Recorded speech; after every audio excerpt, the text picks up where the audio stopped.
Another selection from Kahlil Gibran, Jesus the Son of Man. Andrew. The bitterness of death is less bitter than life without him. The days were hushed and made still when he was silenced.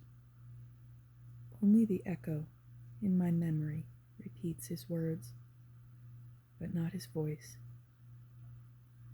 Once I heard him say, "Go forth in your longing to the fields, and sit by the lilies, and you shall hear them humming in the sun. They weave not cloth for raiment, nor do they raise wood or stone for shelter, yet they sing. He who works in the night fulfills their needs, and the dew of his grace is upon their petals. And are not you also his care, who never wearies nor rests?" And once I heard him say, "The birds of the sky are counted and enrolled by your Father, even as the hairs of your head are numbered. Not a bird shall lie at the archer's feet, neither shall a hair of your head turn gray, or fall into the emptiness of age without his will." And once again he said, "I have heard you murmur in your hearts, 'Our God shall be more merciful to us, children of Abraham, than unto those who knew him not in the beginning.'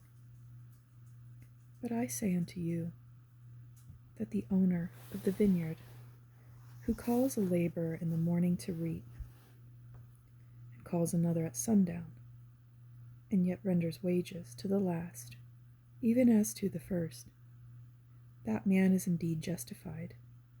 Does he not pay out of his own purse, and with his own will?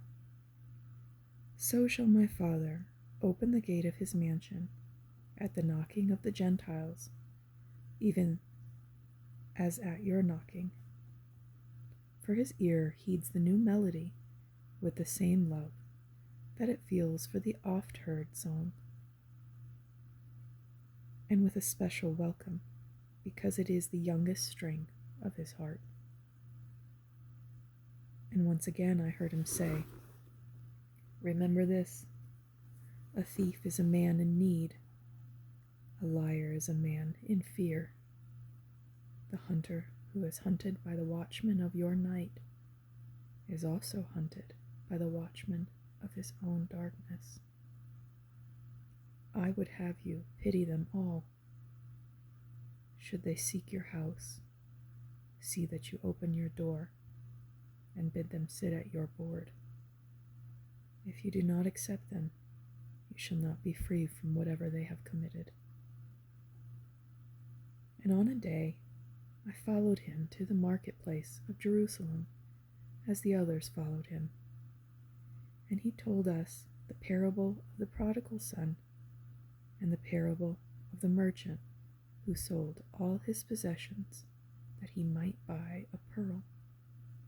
But as he was speaking, the Pharisees brought into the midst of the crowd a woman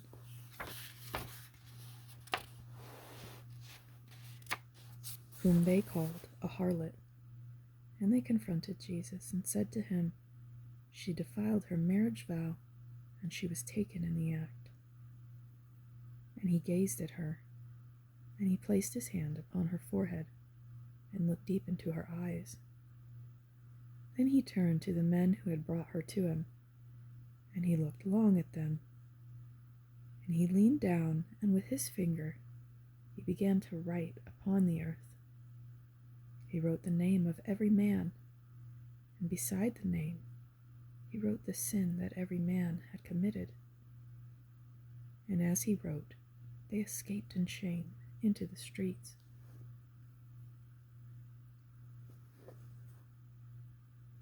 And ere he had finished writing, only that woman and ourselves stood before him. And again he looked into our eyes, and he said, "You have loved overmuch. They who brought you here loved but little, but they brought you as a snare for my ensnaring. And now go in peace. None of them is here to judge you. And if it is in your desire to be wise, even as you are loving, then seek me, for the Son of Man will not judge you. And I wondered then whether he said this to her because he himself was not without sin. But since that day I have pondered long, and I know now that only the pure of heart forgive the thirst that leads to dead waters, and only the sure of foot can give a hand to him who stumbles. And again and yet again I say, the bitterness of death is less bitter than life without him.